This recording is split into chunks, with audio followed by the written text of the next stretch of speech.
देखिए प्रश्नावली 5.3 प्रश्न संख्या 10 देखिए, दर्शाइए कि A1 A2 and so on AN से एक AP बनती है जहां यदि AN बराबर 9-5N और प्रथम 15 पदों का योग भी ज्ञात कीजिए। प्रश्नावली 5.3 में प्रश्न संख्या 10 है। देखो बेटा, इससे पहले जो वीडियो में डिस्कस कर रहा था आपसे कि सबसे पहले हमें ये दिखाना पड़ेगा ये समांतर श्रेणी है, ये कहना चाह रहा था ना। और यहाँ पूछ भी वही दिया कि दिखाओ कि ये AP बनती है, करा वही पूछ दिया उसने, ये AP बनती है। तो इसके लिए हमने यानी कि इसमें NO पद दे रखा है, AN दे रखा है, क्या दे रखा है, AN इक्वल टू 9-5N, ये AN दे रखा है, AN का मतलब NO पद। तो N इक्वल टू 1 रखा तो पहला पद हो गया A1, 9-5N था ना, N के स्थान पर 1 रख दिया तो कितना आया हमारे पास, 9-5 4 हो गया। ऐसे ही N बराबर 2 रखा हमने तो वही A2 बराबर 9-5N था तो 9-5N। इस बात को आप ध्यान रखेंगे कि हर जगह हमने 9-5N का यूज कर रखा है, ये सब जगह ये 9-5N, ऐसे यहाँ भी 9-5N का यूज कर रखा है। तो N जब N इक्वल टू 2 रखा तो इसका -1 आ गया, N इक्वल टू 3 रखा तो -6 आ गया। 15 पदों का योग ज्ञात करो कह रहा था ये। N इक्वल टू 15 रखा तो ये कितना आया हमारे पास, ऋण 66। कैसे, ये 15 इक्वल टू 9-5N, 9-5 N के स्थान पर 15, 9 ऋण 15 पंचे 75, 9 में से 75 गया, ऋण 66। अब श्रेणी बनी, क्या श्रेणी बनी हमारे पास, ये समांतर श्रेणी बनी नहीं कह रहा हूं मैं, केवल श्रेणी बनी है। कौन सी श्रेणी, चाहे कुछ भी हो श्रेणी तो बनेगी A1 A2 A3 and so on A15। और A1 A2 A3 पहला दूसरा तीसरा पद होंगे। अब वो समांतर श्रेणी हो चाहे न हो, पद तो होंगे ही ना।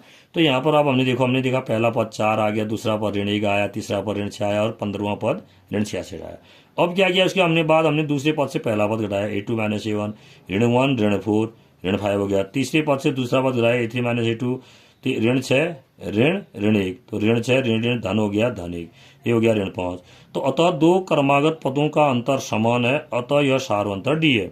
हमने देखा कि दो क्रमागत पदों का अंतर समान आ रहा है, यानी कि कितना आ रहा है, ऋण 5 आ रहा है, सब में ऋण 5 आ रहा है ना, पहला और दूसरे के बीच ऋण 5, तीसरा और दूसरे के बीच ऋण 5। तो हमने मान लिया कि ये, हमने क्या कहा, फिर माना नहीं, हमने देखा कि अंतर समान आ रहा है। तो अगर अंतर समान आ रहा है तो इसी को क्या कहते हैं, सारवंतर कहते हैं, इसको सारवंतर D है। और सारवंतर अगर आ रहा है तो इसका मतलब ये श्रेणी क्या है, AP है। तो यानी कि D बराबर ऋण 5। अब 15 पदों का योग निकालने के लिए S15 इक्वल टू हमने निकाला, क्योंकि SN इक्वल टू आप जानते हैं ना, सूत्र क्या होता है, N/2 A प्लस AN जानते हैं। अब यहाँ पर N इक्वल टू क्या है हमारे पास, 15 है। तो हमने देखो N इक्वल टू 15 रखा तो N/2 A plus AN, AN के स्थान पर AN के स्थान पर 15, N के स्थान पर 15 यहाँ भी रखेंगे हम। 15/2 A का मान 4, A15 हमने निकाल रखा है, देखो यहाँ पर निकाला हमने A15 ऋण 66, इसको प्लस ब्रैकेट में ऋण 66 लिखा।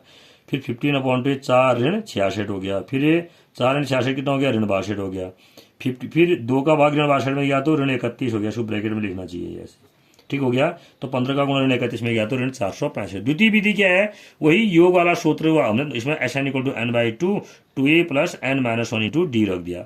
A का मान आपके पास 4 है, D का मान देखो आपने कितना आया, D का मान ऋण 5, यानी यही कॉमन अंतर आ रहा था ना सब में। जब कॉमन अंतर जो आ रहा था, कॉमन समान आ रहा था, समान अंतर, तो इसी को हमने सारांतर का, तो ये यहाँ D का मान ऋण 5 रखा हुआ है। N - 1, N का मान 15 ऋण 1, D का मान ऋण 5।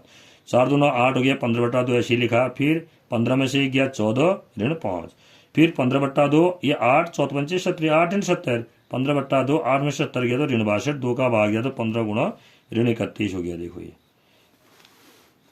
15 गुणा ऋण 31 हुआ। फिर 15 का गुणा ऋण 31 में करके देखो, 15 का गुणा ऋण 31 यहाँ भी कर रखा है, यहाँ भी इतना आएगा, ऋण 465, यानी कि 15 पदों का योग कितना आया, ऋण 465। बेटा इन क्वेश्चनों को ट्राई करना, रिपीट करना बहुत जरूरी है। आप आगे को पढ़ते जा रहे हैं और पीछे को भूलते जा रहे हैं।